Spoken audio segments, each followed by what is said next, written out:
नमस्कार मित्रों। आज हम जिस विषय पर चर्चा करने वाले हैं वह है ग्लूकोमा, काला मोतिया। जानिए क्या होता है काला मोतिया। काला मोतिया अधिकतर मामलों में कोई लक्षण नहीं देता है, ना ही दर्द होता है, इसलिए यह दृष्टिहीनता का एक प्रमुख कारण माना जाता है। काला मोतिया में हमारी आँखों की ऑप्टिक नर्व पर दबाव पड़ता है, जिससे उन्हें काफ़ी नुकसान पहुंचता है। अगर ऑप्टिक नर्व पर लगातार दबाव पड़ता रहा तो वह डैमेज भी हो सकता है। इस दबाव को इंट्राओकुलर प्रेशर कहते हैं। हमारी आँखों की ऑप्टिक नर्व ही सूचनाएं किसी भी चीज़ के चित्र को मस्तिष्क तक पहुंचाती हैं। यदि ऑप्टिक नर्व और आँखों के अन्य भागों पर पड़ने वाले दबाव को कम ना किया जाए तो आँखों की रोशनी पूरी तरह जा सकती है। पूरे विश्व में काला मोतिया दृष्टिहीनता का दूसरा प्रमुख कारण माना जाता है। काला मोतिया के कारण जब एक बार आँखों की रोशनी चली जाती है तो उसे दोबारा नहीं पाया जा सकता। इसलिए बहुत ज़रूरी है कि आँखों की नियमित अंतराल पर जांच कराई जाए, ताकि आँखों पर पड़ने वाले दबाव के कारण का पता लगाकर तुरंत उपचार कराया जा सके। अगर काला मोतिया की पहचान प्रारंभिक चरणों में ही हो जाए तो दृष्टि को कमज़ोर पड़ने से रोका जा सकता है।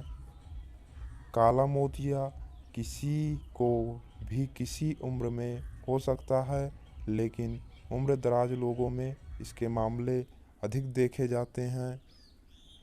काला मोतिया कितने प्रकार का होता है? आमतौर पर यह 5 भागों में बटा है, लेकिन मुख्य तौर पर इसे दो ही में जाना जाता है: ओपन एंगल ग्लूकोमा और angle closure glaucoma. Open angle glaucoma अधिकतर महिलाओं में देखने को मिलता है। इस यह काला मोतिया का सामान्य प्रकार है। इसमें आँखों से तरल पदार्थ को बाहर निकलने वाली नलियाँ ब्लॉक हो जाती हैं, जिसके कारण आँखों से तरल पदार्थ उचित मात्रा में बाहर नहीं निकल पाते, जिससे आँखों में दबाव या इंट्राओकुलर प्रेशर बढ़ने लगता है। दूसरा प्रकार हम जानेंगे एंगल क्लोजर ग्लूकोमा। इसे क्लोज्ड एंगल ग्लूकोमा या नैरो एंगल ग्लूकोमा भी कहते हैं। इसमें आँखों से तरल पदार्थों को निकलने वाली नलियाँ पूरी तरह बंद हो जाती हैं, जिससे आँखों में दबाव तेज़ी से बढ़ता है। जब प्रवाह एकदम अवरुद्ध हो जाता है तो द्रव अधिक मात्रा में इकट्ठा हो जाते हैं, जिससे ऑप्टिक नर्व डैमेज होकर काले मोतिये का एक्यूट अटैक होता है, जिससे तेज दर्द, सिर दर्द, आँखों का लाल होना आदि लक्षण दिखाई पड़ते हैं।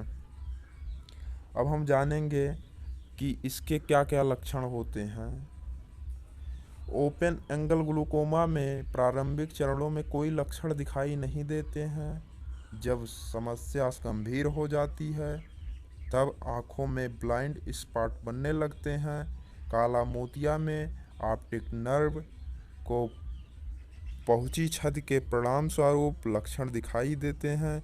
इसके लक्षण इस पर निर्भर करते हैं कि काला मोतिया किस प्रकार का है और किस चरण पर है।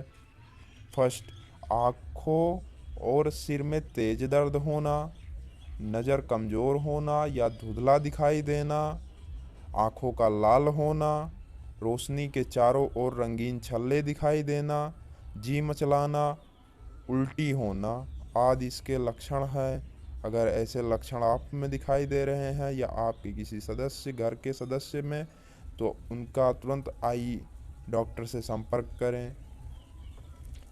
इसके क्या कारण हो सकते हैं होने के? काला मोतिया ऑप्टिक नर्व को नुकसान पहुंचने से होता है।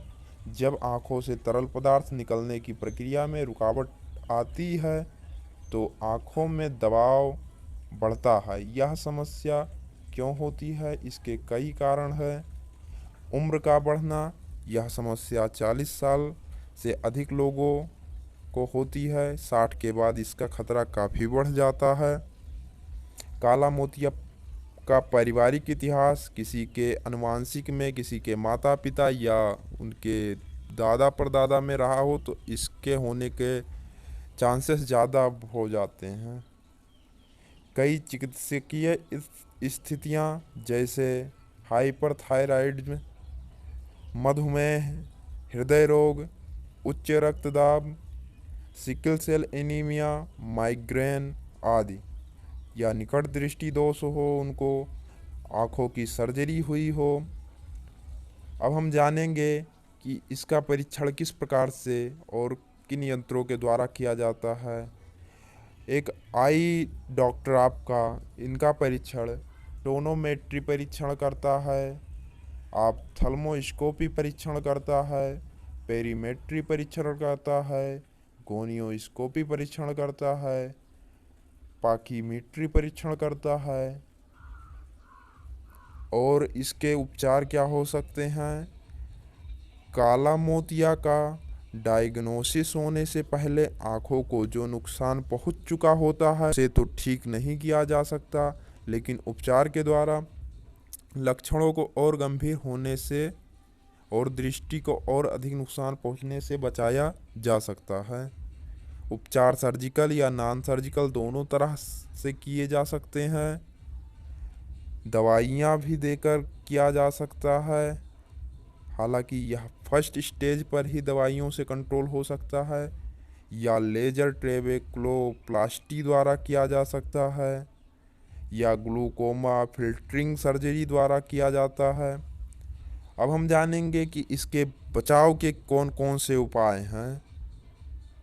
नियमित रूप से आँखों की जांच कराते रहे ताकि सही समय पर डायग्नोसिस के द्वारा उचित उपचार कराया जा सके। रोजाना वर्कआउट करें ताकि इंट्राओकुलर प्रेशर को नियंत्रित किया जा सके। आँखों की सुरक्षा का विशेष ध्यान रखें क्योंकि आँखों में लगी चोट, गंभीर चोट ट्रॉमिक ग्लूकोमा का कारण बन सकता है। अगर आपके परिवार में ग्लूकोमा या आँखों से संबंधित कोई समस्या है तो डॉक्टर से इस बारे में विस्तार से चर्चा करें। डॉक्टर ने अगर आपको कोई आई ड्रॉप सुझाया है तो